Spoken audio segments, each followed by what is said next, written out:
تو کوئی بیٹا نہیں ہے, کوئی ماں نہیں ہے, کوئی باپ نہیں ہے.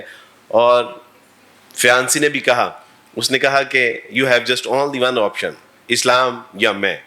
تو میں نے ایک لمحے کے لیے سوچا کہ اللہ سبحانہ و تعالیٰ نے اس کو پیدا کیا ہے, اس نے تو اللہ سبحانہ و تعالیٰ کو معاذ اللہ پیدا نہیں کیا. اور جہاں پہ اللہ سبحانہ و تعالیٰ نے اس کو پیدا کیا ہے, اس جیسی اور بھی پیدا کی ہوں گی. اور پیچھے مڑ کے دیکھا تو فیانسی نہیں تھی, آگے اللہ تھے, رسول اللہ تھے, کتاب اللہ تھی. اور آج اللہ کی راہ میں وہ جس کو قربان کیا تھا, اللہ سبحانہ و تعالیٰ نے اس کے عوض آج دو نیک اور صالح عطا فرما رہے. الحمدللہ. تو بات ہو رہی تھی ظلم کی. تو here is a moral lesson. یہ بیٹا یاد رکھیے گا, here is a moral lesson.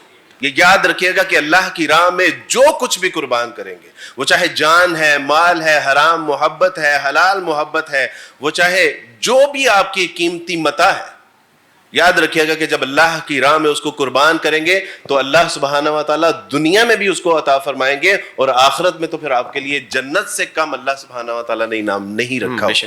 تو یہ میرا دس از مائی پرسنل ایکسپیرینس جو میں آپ لوگوں کے ساتھ شیئر کر رہا ہوں کہ آج اپنی حرام محبتیں اللہ سبحانہ و تعالیٰ کے حضور قربان کر دیجئے. اللہ سبحانہ و تعالیٰ اس سے بہتر, خوبصورت, نایاب محبتیں حلال طریقے سے یہاں بھی عطا فرمائیں گے, آخرت میں بھی عطا فرمائیں گے. تو اس کے علاوہ حسن خاندان میں ایک پروپیگنڈا کیا گیا کہ ہمارے بچے کو جبرن اسلام میں قبول کروا دیا گیا. ہمارے کرسچن میڈیا کے اوپر یہ بات چلی کہ ہمارے بیٹے کو جبرن اسلام قبول کروا دیا گیا. ہمارے چرچ میں یہ بات چل رہی, یہاں تک کہ فیملی میں بھی یہ بات چل رہی تھی کہ ہمارے بچے کو یعنی وارث مسیح کو مسلمانوں نے زبردستی اسلام قبول کروا دیا. میرے کان میں آواز پڑی حسن, اور میں نے کہا کہ سارے زمانے کو ہی پتا ہے کہ میں زبردستی اسلام قبول مجھے کروایا گیا ہے, اور اگر نہیں پتا تو مجھے ہی نہیں پتا کہ مجھے زبردستی اسلام قبول کروایا گیا. کوئی مجھ سے پوچھے تو صحیح. ایک شخص تھا عبداللہ, اور وہ دکان پر گیا تو کہا کہ عبداللہ کی شادی ہے, اور وہ گھر آیا تو عبداللہ کی شادی ہے, باہر جائے تو عبداللہ کی شادی ہے. اس نے کہا کہ عبداللہ کی شادی ہے, عبداللہ کو نہیں پتا, باقی سارے شہر کو پتا ہے. تو وہ میرے بارے میں ہر کوئی شخص یہ کہہ رہا تھا کہ اسلام میں زبردستی داخل کیا گیا ہے عبد الوارث کو, اور مجھے ہی نہیں پتا تھا کہ میں اسلام میں جو ہے وہ زبردستی مجھے داخل کیا گیا. یہ میں نے پہلے بھی عرض کی کہ میرے پاس اس سے مہذب لفظ نہیں ہے کہ دس از دا جسٹ بکواس. دیکھیں, نہ تو کوئی کسی کو زبردستی اسلام قبول کروا سکتا ہے, اور نہ ہی کوئی زبردستی اسلام کے اوپر رہ سکتا ہے. آپ تصور کیجئے کہ مجھے اسلام قبول کرنے کے بعد متعدد بار ملک سے باہر جانے کا موقع ملا, میرے پاس اپرچونٹی تھی. مجھے اسلام قبول کرنے کے بعد جو ہے وہ اداروں میں جانے کا موقع ملتا ہے, مجھے عدالت میں جانے کا موقع ملتا ہے, مجھے ایجنسیز کے پاس جانے کا موقع ملتا ہے, سائبر کرائم کے پاس جانے کا, یعنی یونیورسٹیز میں جانے کا موقع, مدینہ یونیورسٹی میں جانے کا موقع ملا. تو میں وہاں پہ اظہار نہیں کر سکتا تھا کہ یار مسلمانوں نے میرے ساتھ زیادتی کی ہے, اور مجھے زبردستی جو ہے وہ اسلام میں داخل کر دیا گیا. یہاں تک کہ کسی کو اگر آپ کوئی کام جب زبردستی کرنے پہ آمادہ کرتے ہیں تو کیا یہ بار 2000 کہتے ہیں, مجھے تکلیف ہوتی ہے, 3000 لوگوں کو اسلام قبول کرنے کا ذریعہ بنا دیا. تو جو کوئی کسی کو زبردستی اسلام میں لے کے آئے, تو کیا آپ تصور کر سکتے ہیں کہ وہ 3000 لوگوں کو صرف اسلام نہیں قبول کروایا, ان کی جا کے منت کی, ان کی سماجت کی, ان کے ترلے کی, ان کو بات سمجھائی, وہ ناراض ہو گئے, ان کے لیے ہدیے اور تحائف لے کے گئے, ان کو گھروں میں بلایا, ان کو کھانا کھلایا, ان کی تنگی تکالیف پریشانی مجبوریوں کو ہم نے فیس کیا. کیا کسی کو زبردستی اسلام قبول کروائے تو ایسا کرتا ہے؟ تو دس از دا اونلی بکواس, اس کے سوا میرے پاس کوئی مؤثر لفظ نہیں ہے. تو ایسا نہیں ہوتا حسن, یہ ایک نیریٹو بلڈ کیا جا رہا ہے نیشنل اینڈ انٹرنیشنل لیول کے اوپر کہ پاکستان میں جبرن لیٹس کوئی بات نہیں. آپ تصور کریں کہ ہاں جی پاکستان میں جبرن تبدیلی مذہب ہو رہا ہے, یہ امریکہ میں بھی جبرن تبدیلی مذہب کیا جا رہا ہے. چلے پاکستان میں تو 96% جو ہے وہ مسلمان ہے, امریکہ میں بھی جو ہے وہ جبرن تبدیلی مذہب ہو رہا ہے. ایک عمومی الزام لگایا جاتا ہے اسلام کے اوپر کہ اسلام تلوار کے زور پہ پھیلا ہے. اسلام تلوار کے زور پہ نہیں حسن, پیار کے زور پہ پھیلا ہے. رسول اللہ صلی اللہ علیہ وسلم کی تعلیمات کو اٹھائیے, آپ قرآن کی تعلیمات کو اٹھائیے, اللہ کے احکامات کو اٹھائیے. یہ دین فطرت ہے, یہ آپ کو اپیل کرتا ہے, آپ کی زندگی کے ہر مسائل کو ایڈریس کرتا ہے, اس کا سلوشن پیش کرتا ہے. اس لیے لوگ اسلام قبول کرتے ہیں. تو جو لوگ ماں باپ بہن بھائی رشتہ دار ہر چیز قربان کر کے اسلام میں داخل ہو رہے ہیں, کون سا جبر ہے جو ان کے اوپر کیا جا رہا ہے؟ تو یہ بالکل ایک پروپیگنڈا ہے نیشنل انٹرنیشنل لیول پہ, پاکستان, اسلام اور مسلمانوں کو بدنام کرنے کی ایک سازش ہے, اس کے سوا اور کچھ نہیں ہے. ٹھیک ہے. اچھا مس میرا, آپ سے یہی کوشچن میں آپ سے بھی کرنا چاہوں گا کیونکہ یہ بڑا برننگ اور ہاٹ ایشو ہے اور ہم دیکھتے ہیں کہ اس کو لے کر ایک پاکستان کے خلاف مسلمانوں کے خلاف ڈس انفارمیشن بہت زیادہ جو ہے وہ پھیلائی جاتی ہے. آپ بتائیں کہ کیا جب آپ کرسچن تھیں تو کیا آپ کو کبھی کسی نے دباؤ ڈالا آپ پر کہ زبردستی اسلام قبول کرنے پر اس حوالے سے, یا آپ نے یا اب بھی آپ کبھی دیکھا ہے آپ نے کہ کوئی کسی کرسچن کو یا کسی دوسرے غیر مسلم کو زبردستی اسلام قبول کروایا جا رہا ہو؟ نہیں, سراسر یہ میں سمجھتی ہوں کہ یہ نہ صرف پاکستان میں بلکہ دنیا بھر میں بھی جہاں پر بھی لوگ مسلمان ہو رہے ہیں ان سب کے اوپر جو ہے الزام جو ہے لگایا جاتا ہے, ایک پروپیگنڈا کیا جاتا ہے, اور یہ صرف اور صرف ان کی ایک خاندانی جو اور نسلی جو ایک تعصب پرستی اور ان کا جو ان سے جو نبوت کا چھن جانا ہے, یہ سارا وہ معاملہ ہے. اس وجہ سے وہ بہت زیادہ مخالف ہو چکے ہیں مسلمانوں کے تو خاص طور پہ نا. اس لیے بار بار جب ان کے پاس کوئی اور ہتھ کنڈا نہیں ہوتا, کوئی ان کے پاس اور ریزن نہیں ہوتی کہ ہم اپنے بچوں کو واپس دین میں لائیں یا کرسچینٹی میں لائیں یا بدھ مذہب میں قائم رکھیں, تو وہ لازمی طور پہ صرف ایک ہی ان کے پاس جو ہے نا دلیل موجود ہوتی ہے کہ ہمارے بچوں کو انہوں نے زبردستی جو ہے دین اسلام قبول کروانے کی کوشش کی ہے اور زبردستی دین لے کر آئے. بلکہ میرے پیرنٹس میں کچھ لوگوں نے یہ بھی کہا کہ اس کے اوپر اس کے ٹیچرز نے جادو ٹونا کیا ہے, تو وہ اس وجہ سے یہ دین اسلام میں داخل ہو گئی ہے, ورنہ یہ تو بہت کٹر مسلمان تھی. تو میں عیسائی تھی, سوری. تو بات یہ ہے کہ اگر جبرن دیکھیں کہ اگر جبرن دین اسلام قبول کیا جاتا تو یہاں جبر کروایا جاتا. اب نبی کریم صلی اللہ علیہ وسلم کی زندگی کو دیکھیں, ایک بڑھیا عورت ہے, ہر روز نبی کریم صلی اللہ علیہ وسلم کے راستے میں کوڑا پھینکتی ہے, گندگی پھینکتی ہے, لیکن نبی صلی اللہ علیہ وسلم کیا کرتے ہیں, جب وہ بیمار ہو جاتے ہیں ان کی عیادت کرتے ہیں, ان کا حال چال پوچھتے ہیں. تو کون سی چیز نے اس عورت کو, اس بڑھیا عورت کو اسلام قبول کرنے پہ مائل کیا؟